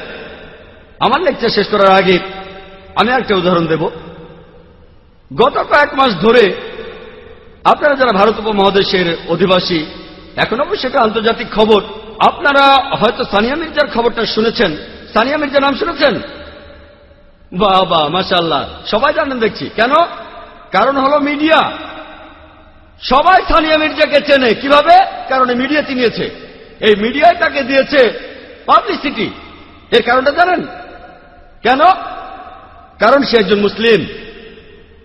শুধু মুসলিম হওয়ার কারণে না, কারণ সে মুসলিম হয়ে এমন ড্রেস পরেছে, স্কার্ট আর শর্টস। আর তারপরে টাইম ম্যাগাজিন পত্রিকাতে সম্ভবত সেপ্টেম্বরের শেষ সপ্তাহ বা অক্টোবরের প্রথম সপ্তাহে 2005 সালে তার ছবি প্রচ্ছদে। স্কার্ট পরে সে টেনিস খেলছে। কেন জানেন? কেন? আমরা সবাই জানি। গত বেশ কয়েক মাস ধরে মিডিয়া একটা নতুন খবর এসেছে যে ফতোয়া জারি করা হয়েছে সানিয়া মির্জা যে ড্রেস পরে মিনি স্কার্ট, সেটা হারাম, এটা নিষিদ্ধ। তখন এটা নিয়ে খুব হইচই হয়ে গেল। সব মিডিয়া, টিভি চ্যানেলগুলো মুসলিম ওলামা আর বিশেষজ্ঞদের কাছে গেল যে এটা ঠিক না ভুল। সবাই তখন বলল এটা হারাম হারাম হারাম। আর তখন খবরটা ছড়িয়ে পড়ল। মিডিয়া ঠিক এই কাজটাই করে, ইনফরমেশন জোগাড় করে, তারপর যেভাবে উপস্থাপন করে, তখন অমুসলিমরা ভাববে এটা কোন ধরনের ধর্ম। একজন মহিলা খেলাধুলা করছে আর ধর্ম তাকে বাধা দিচ্ছে। ইসলাম ধর্মের নিয়ম কারণ আমরা বদলাতে পারবো না। যেটা ভুল সেটা ভুল, কিন্তু কিভাবে বলছেন সেটাই ইম্পর্টেন্ট। আল্লাহ পবিত্র কোরআনে সূরা নাহলের 125 নম্বর আয়াতে উল্লেখ করেছেন, উদু ইলা সাবিলি রাব্বিকা বিল হিকমা ওয়া মাযাতিল হাসনা ওয়া জাদিলহুম বিল্লাতি হি হাসান। প্রতিপালকের পথে মানুষকে আহ্বান করো হিকমত ও সদুপদেশ দ্বারা, এবং তাদের সাথে তর্ক করো ও যুক্তি দেখাও সবচেয়ে উত্তম ও গ্রহণযোগ্য পন্থায়। আমাকে যখন প্রশ্নটা করা হলো, আমি সাধারণত মিডিয়ার সামনে কথা বলি না। এটা অবশ্য অন্য কারণ আছে, নর্মাল মিডিয়াগুলো। এর কারণটা আমি পরে বলবো, আমি কারণটা বলবো। তবে বোম্বেতে আমরা প্রতি সপ্তাহে লেকচার আয়োজন করি, প্রশ্নোত্তর পর্ব থাকে। সেই লেকচারে কয়েকশো মানুষ এসেছিল। একজন আমাকে প্রশ্নটা করেছিল, আমি তাকে বলেছিলাম আমাদের জানা উচিত কিভাবে মিডিয়ার সাথে কথা বলতে হবে। আমি প্রথমে আন্তর্জাতিক মিডিয়াকে প্রশ্ন করব যে আপনারা কেন প্রশ্নটা করছেন মুসলিম ওলামাদের, মুসলিম শিয়ুখদের আর বিশেষজ্ঞদের, যে সানিয়া মির্জা যে পোশাকটা পরছে সেটা ঠিক না ভুল। সে তো র্যাঙ্কিংয়ে 34 নম্বর। কত নম্বর? 34 নম্বর। আপনারা কেন এই প্রশ্নটা কোনো খ্রিস্টান ধর্মযাজককে করছেন না সেরেনা উইলিয়ামসের ব্যাপারে? সেরেনা উইলিয়ামস র্যাঙ্কিংয়ে 1 নম্বর। আপনারা কেন খ্রিস্টান ধর্মযাজকদের প্রশ্নটা করছেন না যে সেরেনা উইলিয়ামস যে পোশাকটা পরে সেটা ঠিক না ভুল? তাদের প্রশ্ন করুন না। আপনারা ভ্যাটিকান সিটির পোপের কাছে প্রশ্ন করুন, সেরেনা উইলিয়ামস যে পোশাকটা পরে, অথবা সানিয়া মির্জার আগে যারা আছে 33 জন, তাদের অধিকাংশই হচ্ছে খ্রিস্টান। আপনারা খ্রিস্টান ধর্মযাজক আর পোপকে প্রশ্ন করুন তাদের পোশাকটা ঠিক না ভুল। খ্রিস্টানদের বাইবেল পড়লে দেখবেন, বাইবেলের বুক অব ডিউটেরোনমি বলছে 22 নম্বর অধ্যায়ের 5 নম্বর অনুচ্ছেদে মহিলারা এমন কোন পোশাক পরবে না যেটা পুরুষের পোশাকের মতো। পুরুষরাও মহিলাদের পোশাক পরবে না। যারা এমনটা করবে তারা প্রভুর ঘৃণার পাত্র হবে। 1 তিমথি 2 নম্বর অধ্যায় 9 অনুচ্ছেদে আছে যে মহিলারা পোশাক পরবে শালীনতার সাথে, সংযমের সাথে। তারা কোন রকম অলংকৃত চুল পরবে না, অথবা স্বর্ণ বা মুক্তা বা দামি পোশাক পরবে না। একজন খ্রিস্টান মহিলারও শরীর ঢেকে রাখা উচিত। আপনারা খ্রিস্টান নানদের ঠিক সেভাবেই দেখেন। নানদের কেমন দেখেছেন? তাদেরকেও মুসলিম মহিলাদের মতোই দেখায়। আপনারা যদি কখনো মাদার মেরির ছবি দেখে থাকেন, তাকে আল্লাহ শান্তিতে রাখুন, তার শরীরও মাথা থেকে পা পর্যন্ত ঢাকা, শুধু মুখ আর কবজি পর্যন্ত হাত খোলা। আপনারা বরং পোপকে জিজ্ঞেস করুন বা খ্রিস্টান ধর্মযাজকদের, যদি একজন নান তার হিজাব ছেড়ে মিনি স্কার্ট পরে টেনিস খেলে, তখন তিনি কোন ফতোয়া দেবেন? তিনি তখন কি বলবেন? আমাদের ধর্মে প্রত্যেক মুসলিম নারী, প্রত্যেক মুসলিম মহিলা ধার্মিক। খ্রিস্টানদের কাছে নানরা যেমন ধার্মিক, তারা সবাই শালীন। মিডিয়াকে ঠিক এইভাবেই উত্তর দিতে হবে। এ ব্যাপারে মুসলিমদের মধ্যেও দুটো ভাগ ছিল। বেশিরভাগ ওলামা আর শিয়ুখ তারা বলেছেন এটা ভুল। তাদের কেউ কেউ তখনই ফতোয়া জারি করে দিলেন। তবে তখন কিছু তথাকথিত আধুনিক মুসলিম তারা কি বলেছিল জানেন? খেলাধুলার মধ্যে ইসলাম ধর্ম নাক গলাচ্ছে কেন? একজন মুসলিম পলিটিশিয়ান বলেছেন, এই শিয়ুখরা, এই ওলামাগণ খেলাধুলা সম্পর্কে কিছু জানে না, তাই তারা চুপ থাকলেই ভালো। আমি সেই পলিটিশিয়ানকে বলছি, আপনি যদি ইসলাম সম্পর্কে না জানেন তাহলে আপনারই চুপ থাকা ভালো। এক হিন্দু পলিটিশিয়ান যিনি বলেছিলেন যে সানিয়া মির্জা আমাদের দেশের একটা গর্ব। যে লোক সানিয়া মির্জার বিরুদ্ধে কথা বলবে সে দেশদ্রোহী, সে দেশকে ভালোবাসে না, সে দেশকে ভালোবাসে না। স্টেটমেন্ট। আমি বলেছিলাম, যে লোক সানিয়া মির্জার এই পোশাকটাকে সমর্থন করে সে বেদের বিরুদ্ধে কথা বলছে। কারণ হিন্দুদের বেদ বলছে, ঋগ্বেদের 10 নম্বর গ্রন্থের 85 নম্বর অনুচ্ছেদের 30 পরিচ্ছেদে মহিলারা পুরুষদের মতো পোশাক পরবে না, আর পুরুষরাও তাদের স্ত্রীদের মতো পোশাক পরবে না। এরপর ঋগ্বেদে আছে 8 নম্বর গ্রন্থের 33 অনুচ্ছেদের 19 নম্বর পরিচ্ছেদে বলা হয়েছে যে ব্রহ্মা মহান ঈশ্বর তোমাদের নারী বানিয়েছেন, তার দৃষ্টি আনত করো আর পর্দার আড়ালে থাকো। তাহলে হিন্দু ধর্মগ্রন্থ বলছে স্কার্ট পরা হারাম। তাহলে যেসব ইন্ডিয়ান স্কার্ট পরাকে সমর্থন করেন, আমি তাদের বলছি, এই হিন্দু পলিটিশিয়ান তার ধর্মগ্রন্থের বিরুদ্ধে কথা বলেছেন। এভাবে টেবিলটাকে উল্টে দেন। আমাদের দিকে কেন গুলি ছোড়া হবে? হিন্দুদের জিজ্ঞেস করেন না এটা কি ইন্ডিয়ান কালচার। এছাড়াও আরেকজন হিন্দু পলিটিশিয়ান তিনি বলেছিলেন যে এটা হলো ইন্টারন্যাশনাল স্পোর্টস। এইসব পলিটিশিয়ানরা আসলে সবাই এক, হোক হিন্দু, মুসলিম বা খ্রিস্টান। তাদের বেশিরভাগই নিজেদের স্বার্থ উদ্ধারের জন্য লড়াই করে যাচ্ছে। এই হিন্দু পলিটিশিয়ান তখন বললেন এটা ইন্টারন্যাশনাল স্পোর্টস, তাই তাকে এখানে তাদের নিয়ম অনুযায়ী পোশাক পরতে হবে। আর মানুষজন জানে না যে পোশাকটা পরে এতে করে তার পারফরমেন্স ভালো হয়। আচ্ছা ঠিক আছে, মানলাম, এটা মেনে নিলাম। এই পোশাকটা পড়তে বলা হয়, হয়তো পারফরমেন্স ভালো হয় কতখানি, 0.5%, 1%, মেনে নিলাম, তর্ক করব না। কিন্তু যদি ইতিহাস দেখেন 15 বছর আগে, 20 বছর আগে, 25 বছর আগে, তখন মহিলারা তারা যখন ব্যাডমিন্টন টাইপের কিছু খেলতো তাদের পুরো শরীর ঢাকা থাকতো। এমনকি ইরানেও দেখবেন মহিলারা তাদের পুরো শরীর ঢেকে স্কার্ফ পরে খেলছে। যদি আপনার কথা মেনেও নেই যে পারফরমেন্স ভালো হয় এই শর্টস পরলে, আমি আপনাকে প্রশ্ন করছি, আগামীকাল যদি বিচ ভলিবল ইন্টারন্যাশনাল স্পোর্টস হয়, আপনার মেয়েকে কি বিকিনি পরিয়ে সেখানে খেলতে পাঠাবেন? আগামীকাল যদি বিচ ভলিবল ইন্টারন্যাশনাল স্পোর্টস হয়, আপনার মেয়েকে কি বিকিনি পরিয়ে সেখানে খেলতে পাঠাবেন? ইন্ডিয়ান কালচার কি এটার অনুমতি দেয়? তারপর তারা বলবেন সুইমিং এ প্রতিযোগীরা কম পোশাক পরে ভালোভাবে সাঁতার কাটার জন্য, এজন্য পুরুষরা শুধু একটা ব্রিফ পরে আর মহিলারা বিকিনি পরে। তবে আপনাদের এটাও বুঝতে হবে, মানতে হবে, যদি কোনো পোশাক না পরেন পারফরমেন্স আরো ভালো হবে। তাহলে কি মহিলাদের নগ্ন হয়ে সাঁতার কাটতে বলবেন? এই দ্বিমুখী নীতি কেন? তখন তিনি বলবেন না না, এটা অশালীন। আপনাদের শালীনতার লেভেল এখানে, আমাদের শালীনতার লেভেল এখানে। আপনাদের এই ব্যাপারটা বুঝতে হবে। আপনাদের কাছে যেটা শালীন, আমাদের কাছে সেটা অশালীন। কেন আপনারা এই নিয়মটা করছেন না যে সুইমিং এ পুরুষ মহিলা নগ্ন হয়ে সাঁতার কাটবে, এতে পারফরমেন্স আরো ভালো হবে? কিন্তু না, তাদের শালীনতার লেভেল এখানে। তাই এভাবে উত্তর দিয়ে টেবিলটাকে উল্টে দিতে হবে। দুর্ভাগ্যজনকভাবে আমরা চুপচাপ বসে থাকি। আমরা মিডিয়ার কাছে নিজেদের হাসির পাত্রে পরিণত করেছি। প্রশ্নটার ব্যাপারে আসি, ওলামাদের কিভাবে উত্তর দেওয়া উচিত। আমি এই সব ওলামাদের বিপক্ষে নই। আসলে তারা মিডিয়ায় কথা বলতে অভ্যস্ত নন। যদি আমাকে কেউ প্রশ্নটা করে ইসলামিক দৃষ্টিভঙ্গি এ ব্যাপারে ইসলাম কি বলে যে সানিয়া মির্জা একজন টেনিস খেলোয়াড় হয়ে যে রকম পোশাক পরে এটা ঠিক না ভুল, আমি উত্তরে বলতাম সানিয়া মির্জা সম্পর্কে বলার আগে আমি আরেকটা কথা বলি যে অনেক মুসলিম পুরুষ আছেন যারা ক্রিকেট খেলেন, ইন্ডিয়ান টিমে খেলেন, অন্যান্য টিমেও খেলেন, তাদের অনেকেই সালাহ আদায় করেন না। সহিহ মুসলিম বলছে বুক অব সালাতে ঈমান আর কুফরির মধ্যে ব্যবধানটা হলো সালাহ। সালাহ হলো তাওহীদের পরে সবচেয়ে গুরুত্বপূর্ণ স্তম্ভ, খুবই গুরুত্বপূর্ণ। শিরক করার পর সবচেয়ে বড় গুনাহ হলো সালাহ আদায় না করা। তাই আমার মত অনুযায়ী যেসব মুসলিম পুরুষ ক্রিকেট খেলেন আর সালাহ আদায় করেন না তারা সানিয়া মির্জা চাইতে বড় গুনাহগার। সানিয়া মির্জা সালাহ আদায় করে।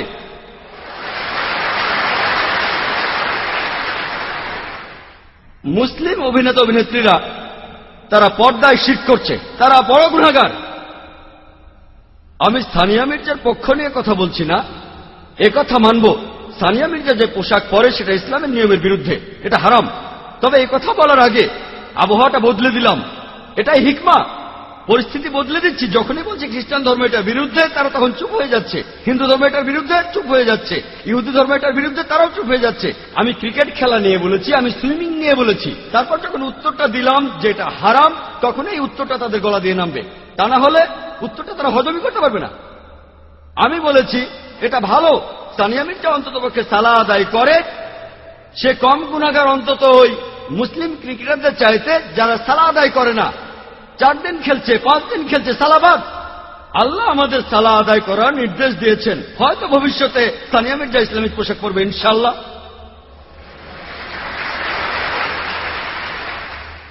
তারপর সে পুরুষদের সাথে খেলতে পারবে কি পারবে না সেটা আরেকটা ইস্যু। কিন্তু আমি এমন ফতোয়া দিচ্ছি না যে সে যা করছে ঠিক। তবে মুসলিমদের এটা জানা উচিত কিভাবে টেবিলটা উল্টে দেওয়া যায়, কিভাবে হিকমার সাথে উত্তর দেওয়া যায়। যখনই আপনি এভাবে উত্তর দেবেন তখনই সবাই চুপ হয়ে যাবে। দুর্ভাগ্যজনকভাবে আমরা মুসলিমরা মিডিয়ার সামনে নিজেদেরকে হাসির পাত্রে পরিণত করছি। সাধারণত আমি মিডিয়ার সামনে কোনো ইন্টারভিউ দেই না। কেন? ধরুন আমি 5 মিনিট ধরে একটা প্রশ্নের উত্তর দেই, বেশিরভাগ সময়ই তারা উদ্দেশ্যমূলকভাবে এটা এডিট করে আর আমার বক্তব্যটা বদলে দেয়। মাঝে মধ্যে সময়ের স্বল্পতার কারণে সেটাকে ছোট করে আর না বুঝেই তারা বক্তব্যটাকে বদলে দেয়। ইচ্ছা অনিচ্ছা জানি না, তবে বেশিরভাগ সময় হয়ে থাকে আমার উত্তরটা যদি ঠিকমতো হয় তারা কেটে ফেলে, এডিট করে ফেলে। তারপর উত্তরটা শুনে অন্যরকম মনে হবে, অথবা না বুঝে শুনে ছোট করতে গিয়ে আমার বক্তব্যটা অন্যরকম হয়ে যায়। এজন্য ইচ্ছে করেই তাদের আমি এড়িয়ে চলি। যদিও অনেক মিডিয়া থেকে আমাকে আমন্ত্রণ জানানো হয়, অনেক আন্তর্জাতিক মিডিয়াতে ইন্টারভিউর জন্য ডাকা হয়, আমাকে বেশিরভাগ সময় এড়িয়ে চলি। ইনশাআল্লাহ যখন আমাদের চ্যানেল হবে তখন সঠিক চিত্রটা তুলে ধরতে পারবো। আমাদের টেপের কপি দেব, যদি দেখতে চান এটা দেখেন, যদি এডিট করেন আমাদের চ্যানেলে সম্পূর্ণটা দেখাবো ইনশাআল্লাহ।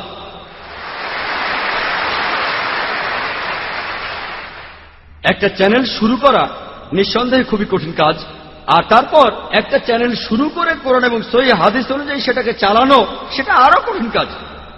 ইনশাআল্লাহ আমি আল্লাহর কাছে দোয়া করছি, আপনারাও দোয়া করবেন যাতে সঠিক পথে চলতে পারি, কোরআন সহিহ হাদিস মেনে চলতে পারি, আর যেন এভাবে ইসলামকে ছড়াতে পারি। আমার লেকচার শেষ করার আগে পবিত্র কোরআনের একটি উদ্ধৃতি দিচ্ছি। সূরা ইসরার 81 নম্বর আয়াতে বলা হয়েছে, ওয়া কুল জাল হাক্কু ওয়া জাহাকাল বাতিল ইন্নাল বাতিলা কানা জাউকা। যখন সত্য এসে মিথ্যের সামনে দাঁড়ায় মিথ্যে বিলুপ্ত হয়ে যায়, কারণ মিথ্যা প্রকৃতিগত কারণে বিলুপ্ত হয়ে যাবে। ওয়া আখিরু দাওয়ানা ওয়া আলহামদুলিল্লাহি রাব্বিল আলামিন।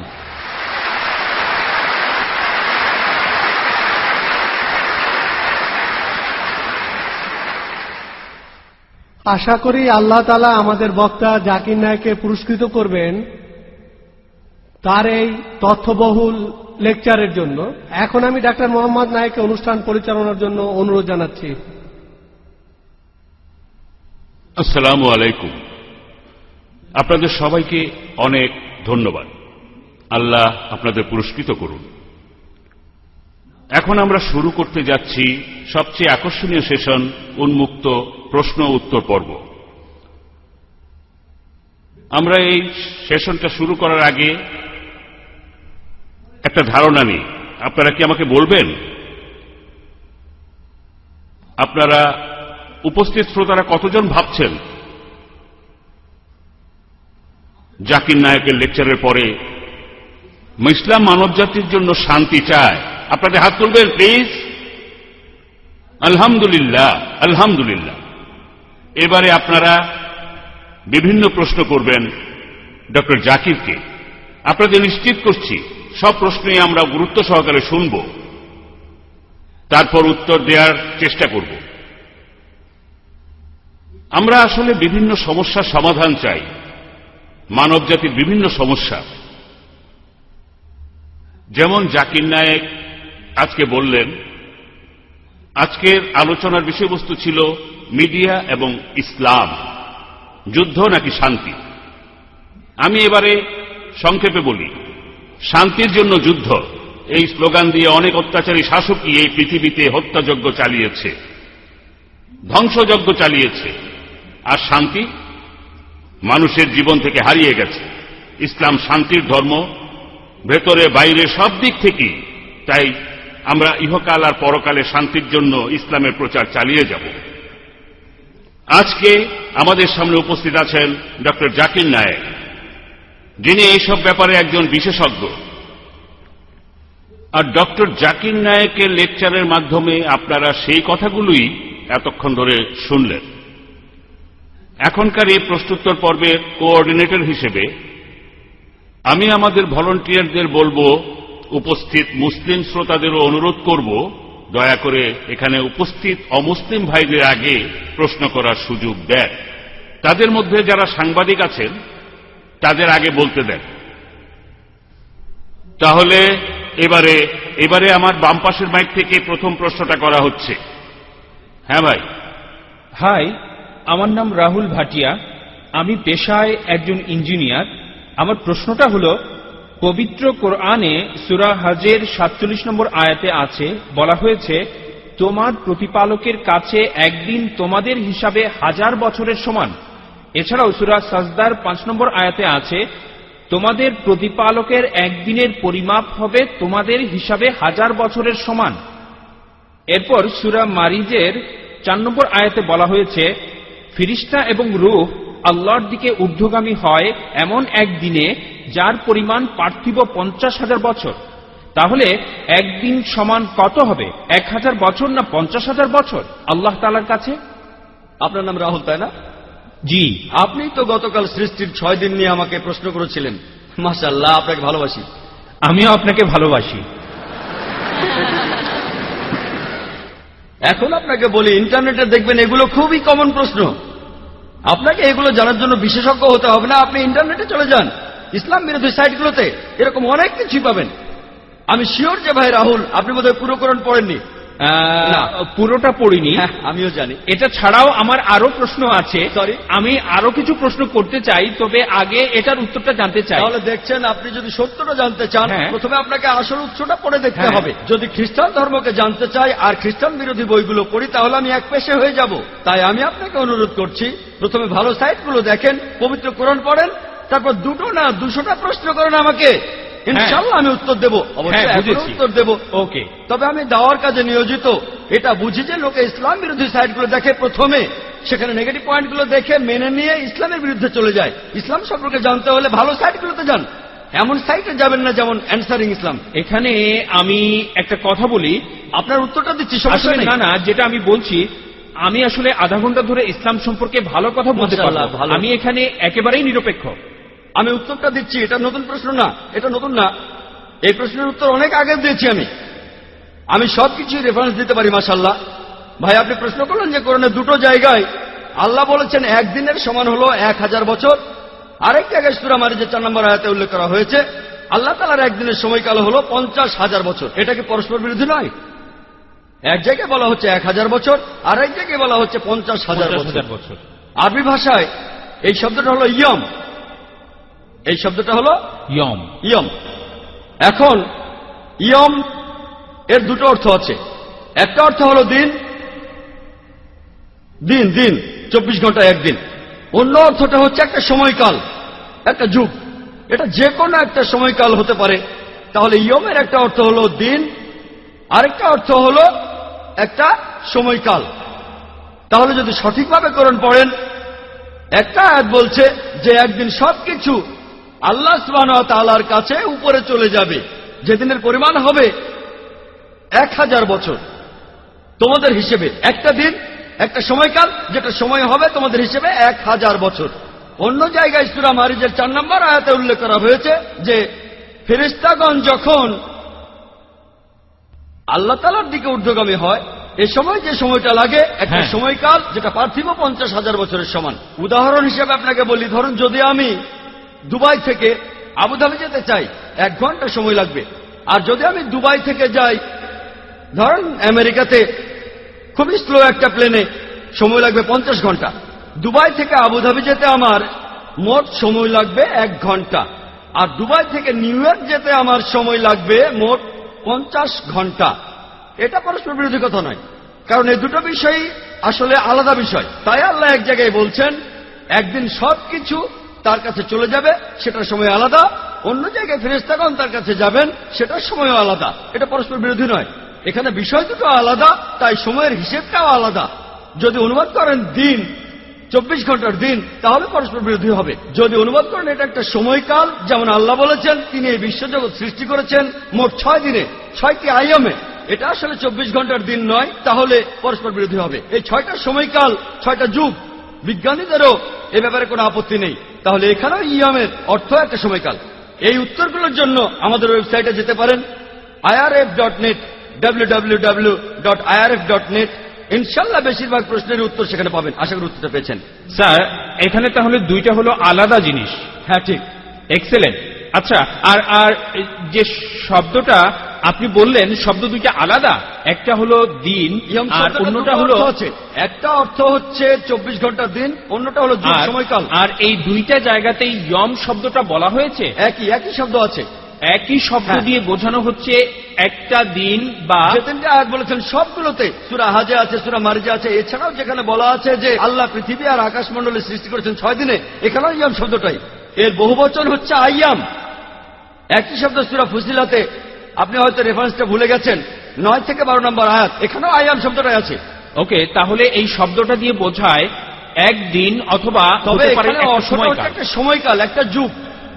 আচ্ছা, আর এই সময়কালটা হতে পারে সময়কাল হতে পারে 1 ঘন্টা, হতে পারে 10 ঘন্টা, হতে পারে 10 বছর, হতে পারে 1000 বছর, 1 কোটি বছর। আর আর এই দুইটা আয়াত আসলে আলাদা বিষয়ের কথা ঠিক। বলছে। আশা করি উত্তরটা পেয়েছেন, আশা করি convinced হ্যাঁ, হয়েছেন। হয়েছি। আমি এখন পেছনে দাঁড়াচ্ছি, আবার প্রশ্ন করব। Thank you. এবার পরের প্রশ্নটা করেন। যদি এখানে কোনো অমুসলিম ভাই থাকেন যিনি প্রশ্ন করতে চান, আমি নিশ্চিত করছি আমরা আপনার প্রশ্ন গুরুত্বের সাথেই শুনব আর সেভাবেই উত্তর দেব। যে কোনো ব্যাপারে আপনারা ভিন্ন মত হতে পারেন। আপনারা প্রশ্ন করেন ডক্টর জাকিরকে, আপনাকে সেজন্য ধন্যবাদ জানাব। যদি ডক্টর জাকিরকে কোনো সমালোচিত বিষয় নিয়ে প্রশ্ন করেন, তাহলে পর্বটা সবার জন্য আরো আকর্ষণীয় হবে, যাতে সবাই বুঝতে পারেন সমালোচিত বিষয় নিয়ে। যেগুলো কম সমালোচিত সে বিষয়গুলো পরে আসবে। আর কোনো অমুসলিম ভাই কি আছেন? হ্যাঁ, ভাই রাহুল। আচ্ছা, আপনাকে তো আমরা সব জায়গাতেই দেখছি, আর অন্যরাও প্রশ্ন করছে না। হ্যাঁ, ভাই রাহুল। হ্যাঁ বলছি। আমি এখন যে প্রশ্নটা করব সেটা হলো, আপনি গতকাল বলেছিলেন, একটা উদ্ধৃতি দিয়েছিলেন যে এক জায়গায় সর্বশক্তিমান ঈশ্বর বলেছেন, তোমরা আমার কোনো প্রতিমা তৈরি করবে না, এমন রূপক বানাবে না যেটা আছে স্বর্গের উপরে অথবা পৃথিবীর উপরে অথবা পাতালে, কারণ আমি তোমাদের প্রভু খুবই প্রতিহিংসাপরায়ণ। এখন আপনার কি এটা মনে হয় না যে মানে এটা খুব হাস্যকর হয়ে যায় না যে ঈশ্বরের মধ্যে প্রতিহিংসা আছে অথবা এ ব্যাপারে তিনি ঈর্ষান্বিত হচ্ছেন? আমার ধারণা ছিল এই অনুভূতিগুলো শুধু মানুষেরই থাকে। ঈশ্বর হিংসা করছে, ঈর্ষা করছে। আমার মনে হয় না ঈশ্বর কখনো এভাবে চিন্তা করে। সুন্দর প্রশ্ন করেছেন, আর আমি আপনার সঙ্গে একমত। ঈশ্বর কেন ঈর্ষা করবেন, এই কথাটা বলা হয়েছে বাইবেলে। আমি কথা বলছি না যে বাইবেল আসমানি কিতাব, আমি একথাও মানি না যে পবিত্র বাইবেল ঈশ্বরের বাণী। তারপরেও আমরা এটাও বিশ্বাস করি যে আমরা ঈশ্বরের সাথে কাউকে শরীক করব না। এটা ঠিক, এই অংশটা না হলে ঈশ্বর রেগে যাবেন। ভাই, যদি প্রশ্ন করে থাকেন প্লিজ আপনি আমাকে Sorry, উত্তর দেওয়ার সুযোগটা হ্যাঁ। দেন। যদি এটা বিতর্ক হতো, আমিও বিতর্ক করতে পারি, কোনো সমস্যা নেই। না, না, হ্যাঁ? ঠিক আছে। তবে এখন প্রশ্নোত্তর পর্ব চলছে। ওকে, প্লিজ। আপনি প্রশ্নটা করেন, তারপর আমার উত্তরটা শোনেন। যদিও আমার কথার ভেতরে আপনি কথা বলেন, আমি হয়তো কিছু মনে করছি না, তবে এটা হবে বিতর্ক, পরে এক সময় সেটা করা যাবে। I am sorry. ঠিক, আপনি প্রশ্ন করেন, আরেকটা প্রশ্ন করেন, আমি সেটা শুনবো। তবে কথা বলতে থাকলে সেটা হয়ে যায় হ্যাঁ, আমি বুঝতে পারছি। অনেকটা বিতর্কের মতো, সেটাও করা যায়। আর বিতর্কের সময় থাকে 15 মিনিট 15 মিনিট। আপনি খুব সুন্দর প্রশ্ন করেছেন যে আমি একটা অনুচ্ছেদে বলেছিলাম যেখানে বলা আছে তোমরা আমার কোনো প্রতিকৃতি তৈরি করবে না যেটা আছে উপরের স্বর্গে, পৃথিবীতে অথবা পৃথিবীর নিচে। তোমরা এমন কাউকে উপাসনা করবে না, কারণ আমি তোমাদের প্রভু ঈশ্বর এবং খুবই ঈর্ষাপরায়ণ। এ কথাটা রয়েছে বুক অফ এক্সোডাসে, অর্থাৎ ওল্ড টেস্টামেন্টে 20 নম্বর অধ্যায়ের 3 থেকে 5 অনুচ্ছেদে। এছাড়া বুক অফ ডিউটেরোনমি 5 নম্বর অধ্যায়ের 7 ও 9 অনুচ্ছেদে আছে। আর এটা হচ্ছে বাইবেলের উদ্ধৃতি। আমি কথা বলি না যে বাইবেলের পুরোটাই ঈশ্বরের বাণী। এই অনুচ্ছেদটার প্রথম অংশের সাথে আমি একমত, ঈশ্বরের কোনো প্রতিকৃতি নেই। কিন্তু দ্বিতীয় অংশ বলছে ঈশ্বর ঈর্ষাপরায়ণ, আমি কথা মানি না এই দ্বিতীয় অংশটা। তাই এই প্রশ্নটা আপনি করবেন কোনো খ্রিস্টানকে, আমাকে না। আমি এখানে বাইবেলের সবকিছু সমর্থন করছি না। কোরআনের সাথে মিল থাকলে সমর্থন করব, মিল না থাকলে সমর্থন করব না। তাই আমি আপনার সঙ্গে একমত যে ঈশ্বরের এখানে ঈশ্বরান্বিত হওয়াটা অস্বাভাবিক। আশা করি উত্তরটা পেয়েছেন। তবে মানতে হবে যে ঈশ্বরের সাথে কাউকে শরিক করা যাবে না, আর এটাই হলো সবচেয়ে বড় গুনাহ। হ্যাঁ হ্যাঁ, এই কথাগুলো আমি গতকাল বলেছিলাম। আমি গতকাল বলেছিলাম যে ঈশ্বরের সাথে কাউকে শরিক করা সবচেয়ে বড় গুনাহ। ওকে, থ্যাঙ্কস। আর কোনো অমুসলিম ভাই বা বোন প্রশ্ন করবেন? প্রশ্নটা করেছেন একজন হিন্দু ভদ্রলোক, তার নাম লেখা আছে পি নাইডু। তিনি বলেছেন মুসলিমরা মানুষ জাতির আশীর্বাদ। এখানে অমুসলিমদের কি হবে যারা জন্ম থেকেই মুসলিম নয়? তারা জীবনের কোন পর্যায়ে ইসলামকে বুঝবে? বোন, আপনি প্রশ্ন করলেন যে এক হিন্দু ভদ্রলোক বলেছেন মুসলিমরা মানবজাতির আশীর্বাদ, আলহামদুলিল্লাহ সুম্মা আলহামদুলিল্লাহ। তবে একজন অমুসলিম যে জন্ম থেকে মুসলিম নয়, জীবনের কোন স্তরে সে ইসলামকে বুঝবে? প্রশ্নটার উত্তর দেওয়ার আগে আমি একটা বিষয় পরিষ্কার করে নিতে চাই। আমাদের নবীজি মোহাম্মদ সাল্লাল্লাহু সাল্লাম বলেছেন প্রত্যেক শিশু দীনুল ফিতর নিয়ে জন্ম নেয়। দীনুল ফিতর অর্থাৎ আল্লাহর ধর্ম। প্রত্যেকটা শিশু মুসলিম হয়ে জন্মায়, পরবর্তীতে তাকে প্রভাবিত করে বাবা মা, গুরুজনেরা, শিক্ষকেরা। সে তখন শুরু করে মূর্তি পূজা, অগ্নি পূজা, এভাবে সে অমুসলিম হয়ে যায়। সেজন্য ইসলাম ধর্ম অনুযায়ী প্রত্যেক শিশু মুসলিম হয়ে জন্মায়, অর্থাৎ আল্লাহর কাছে সে আত্মসমর্পণ করে। পরবর্তীতে তার পরিবেশের প্রভাবে সে অমুসলিম হয়ে যেতে পারে। তাই কোন অমুসলিম যখন ইসলাম গ্রহণ করে, এখানে শব্দটা আসলে কনভার্ট হবে না। কনভার্ট মানে হলো এক পথ থেকে আরেক পথে যাওয়া, বা এক বিশ্বাস থেকে আরেক বিশ্বাসে। এখানে সঠিক শব্দটা হবে রিভার্ট। রিভার্ট মানে সে আসলে মুসলিম ছিল, পরে অমুসলিম হয়ে গিয়েছিল, তারপর আবারও ইসলামের পথে ফিরে এসেছে। তাই সঠিক শব্দটা হলো রিভার্ট। তাহলে প্রত্যেক মানুষই জন্মায় নিষ্পাপ হয়ে, সে মুসলিম হিসেবে জন্মায়, পরবর্তীতে সে ভুল পথে চলে যায়। এবার প্রশ্নটাতে আসি, যারা অমুসলিম হয়ে যায় তারা কিন্তু অমুসলিম হয়ে জন্মায় না। প্রত্যেক মানুষই মুসলিম হয়ে জন্মায়। যারা তাদের বাবা মা পরিবেশের প্রভাবে অমুসলিম হয়ে যায়, জীবনের কোন সময়ে তারা ইসলামকে বুঝতে পারবে? এক এক মানুষ এক এক সময়ে এটা বুঝতে পারে। যেমন একজন মুসলিম হিসেবে জন্মালো, সে যদি মুসলিম পরিবারে জন্মায় তাহলে হয়তো প্রথম দিন থেকেই বুঝতে পারবে। আবার মুসলিম পরিবারে জন্মানোর পরও অনেকে সেটা বুঝতে পারে না, হয়তো পরে বুঝতে পারবে। কেউ হয়তো প্রথম দিন থেকে বুঝবে, কেউ 1 বছর পরে, 2 বছর পরে, 5 বছর, 10 বছর, কত সময় লাগবে আল্লাহ জানেন। কিছু মানুষ অমুসলিম পরিবারে জন্মায়, সেখানে সে বড় হয়। তারা হয়তো একেবারে ছেলেবেলায় বুঝতে পারে, স্কুলে পড়ার সময়, কলেজে পড়ার সময় হতে পারে। আসলে এক একজন মানুষ এটা এক এক সময়ে বুঝতে পারে। তবে কোন মুসলিম সেই অমুসলিমকে বোঝাক বা না বোঝাক, আল্লাহ পবিত্রকরণে বলেছেন, সূরা ফুসিলাতের 53 নম্বর আয়াতে উল্লেখ করা হয়েছে, সানুরিহিম আয়াতিনা ফিল আফাকি ওয়া ফি আনফুসিহিম হাত্তা ইয়াতাবায়্যানা লাহুম আন্নাহু আল হক। আমি তোমাদের জন্য আমার নিদর্শনগুলো প্রকাশ করব এই বিশ্বজগতে এবং তাদের নিজেদের মধ্যে, যতক্ষণ না তাদের কাছে পরিষ্কার হবে এটাই সত্যি। তাহলে কোন মুসলিম সেই অমুসলিমকে বোঝাক বা না বোঝাক, আল্লাহ সুবহানাহু ওয়া তাআলা এই কথাটা স্পষ্ট করে বলেছেন, তিনি নিদর্শনগুলি প্রকাশ করবেন এই বিশ্বজগতে যতক্ষণ না সেটা মানুষের কাছে পরিষ্কার হবে। আমি কোনো কথা বললে একজন অমুসলিম নাও বুঝতে পারে। আল্লাহ যখন কিছু বলেন তখন এটা নিশ্চিত করেন যে সেটা অমুসলিমরা পরিষ্কারভাবে বুঝতে পারবে, যতক্ষণ না সে বুঝতে পারে যে এটাই হলো সত্যি, এটাই হলো হক। পরবর্তীতে এই সত্যটা বোঝার পরে সে মানতেও পারে নাও মানতে পারে। এর কারণটা ব্যক্তিগত কারণে মানতেও পারে নাও মানতে পারে।